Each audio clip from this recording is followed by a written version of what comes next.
CCTV footage captured in the early hours of Monday morning shows three people approaching one of the ambulances near a synagogue in Golders Green before setting it on fire and running away.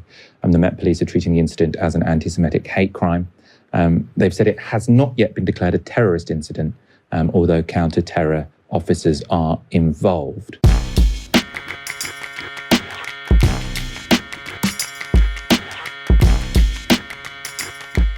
What's up, YouTube? Drill Sergeant here. And we're going across the pond today. Unfortunately, though, it's to tell some tragic news, disturbing news. So in the early hours yesterday morning, Monday, March 23rd, in Golden Green, northwest London, 4 Hatzola Jewish community ambulances were set on fire and destroyed. The canisters inside the ambulances also exploded, causing damage to buildings all around it. Luckily, no one was hurt, though. The Metropolitan Police, though, are treating this incident as an anti-Semitic hate crime. And here comes the tragedy. I mean, losing ambulances is a tragedy. An attack on any community is a tragedy. But anti-Semitic hate crime in this climate is much more of a tragedy because it's anti-Semitic hate crime than it just being a terrorist attack. And that's just being honest. In a time when Israel is being put as a placeholder for Jewish, which is not, it's a country and a government, is committing genocide. And at a time when people are looking for any reason to blame Iran for being the ones that are attacked first and defending themselves, it couldn't come at a worse time to hurt more innocent people, Jewish and Muslim.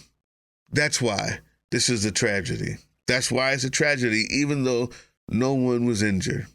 CCTV footage captured in the early hours of Monday morning shows 3 people approaching one of the ambulances near a synagogue in Golders Green before setting it on fire and running away. The Met Police are treating the incident as an anti-Semitic hate crime. They've said it has not yet been declared a terrorist incident, although counter-terror officers are involved.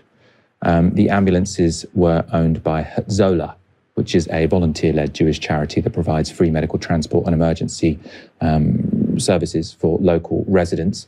The fire caused oxygen canisters in the ambulances to explode, breaking the windows of some nearby homes, but there were no initial reports of...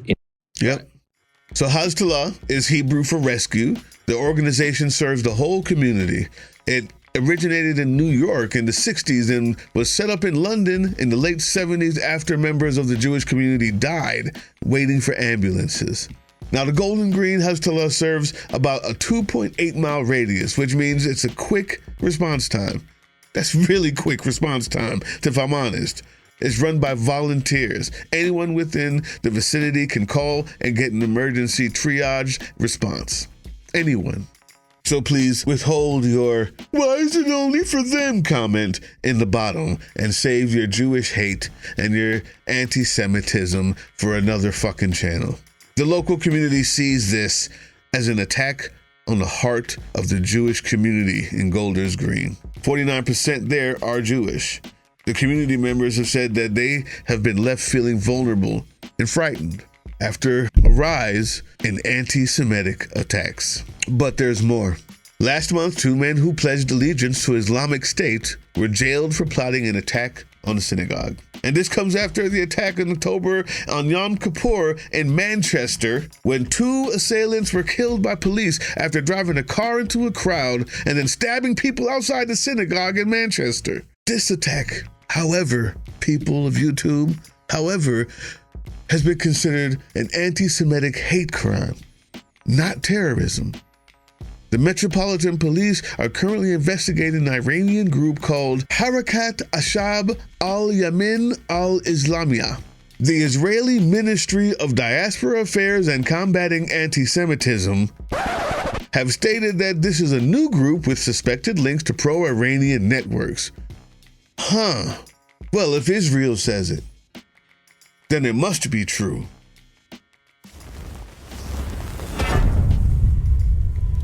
The group only started a Telegram account on Saturday.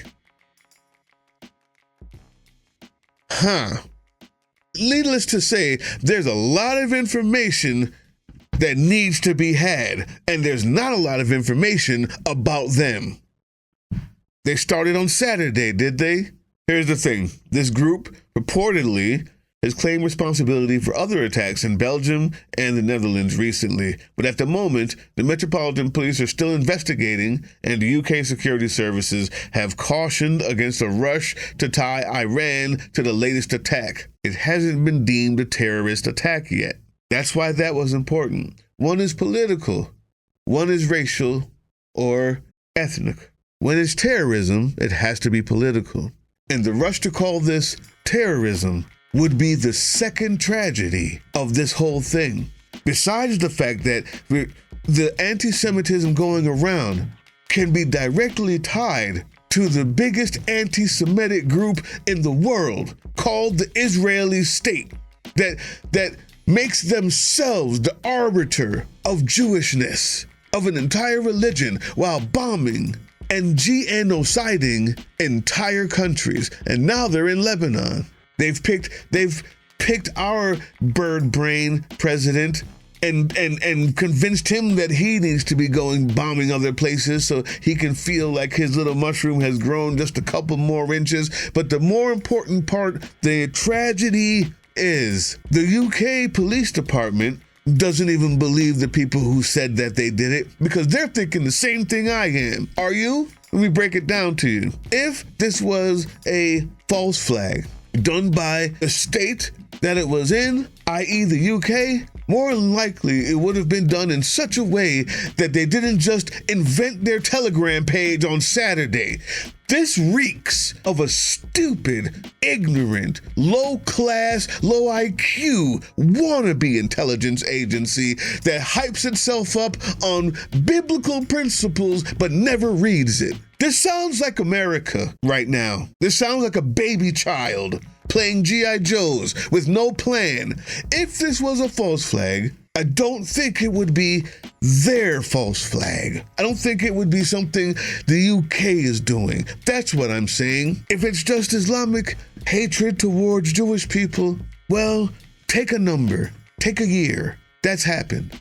The timing, the ridiculousness of that new group out of nowhere, that the only person who seems to know about them is the Israeli foreign minister to anti-Semitism around the world, i.e. ABLQ2, the longest name for an ambassador in history, who's the only one who knows all about this brand new group and who they're tied to. And guess who they're tied to? Iran. Damn, really? Maybe. But the UK police, they don't think so. They're not even taking their word for it. I'm not going to rush to judgment. I'm just saying that the UK police, the police in that neighborhood, they see the same thing I do. This seems weird. And they're not going to rush to judgment either. But I'll stand by what they judge. I'll keep my eyes open. This is a story we will be following ourselves, Israel. Who is this new group? How the hell you just get started Saturday and you bombing ambulances of a peaceful little neighborhood in Golders Green? I feel for those people because it's heightened fright. I'm a black person in America. I know that feeling. Trust me.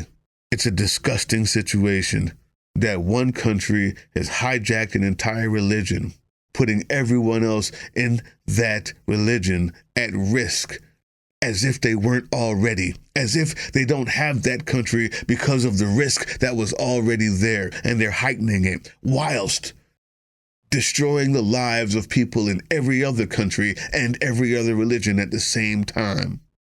What a disgrace. What a disgrace. I'll end the story with the Metropolitan Police Chief, Sir Mark Rowley, said on Monday night that the rapid growth of Iranian state threats in recent years was grave, but it was still too early to attribute this attack to Tehran.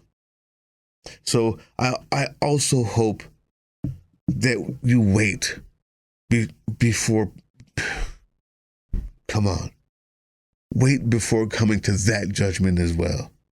I feel for these poor people and the fear they're going through and the terrorist or anti-Islamic attacks everywhere.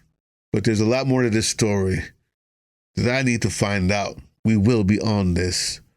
I stand with you in the UK. I stand with oppressed and depressed people around the world. I don't care what your religion is. The time to fight is now. Hey, yeah, you. Before you click away to watch someone unbox a tactical toothbrush, let's talk about something real. Political Drain isn't just another content mill. We're a digital front in a very real war. Not with bullets, but with ideas, with action, and with solidarity. We pair urgent news with critical education. And we build community around actual resistance, not the hashtag kind. The kind that moves. But here's the thing. None of this is free. It isn't. Behind every video is time, labor, research, and some weird guy asking if we're gonna pay the hosting bill. And yeah, some of that money goes to things we can't necessarily say out loud. If you know, you know. Let's just say our special ops aren't Call of Duty LARPers. They're people making real moves to protect, uplift, and organize. You're not just funding a channel. You're funding a resistance network in a world where capital still calls the shots. Unfortunately, in a system built on artificial scarcity, even mutual aid has a price tag. And if we want to grow, if we want to win, we need your help. We need your help. So if you've got even a few bucks to spare, toss it our way. It's not for ads. It's not for merch drops, but for people making moves in the shadows so others can do it in the light. It's just us and you. So fund the mission, fund the fight, fund the future, because nobody's coming to save us. We save each other. That's how this works.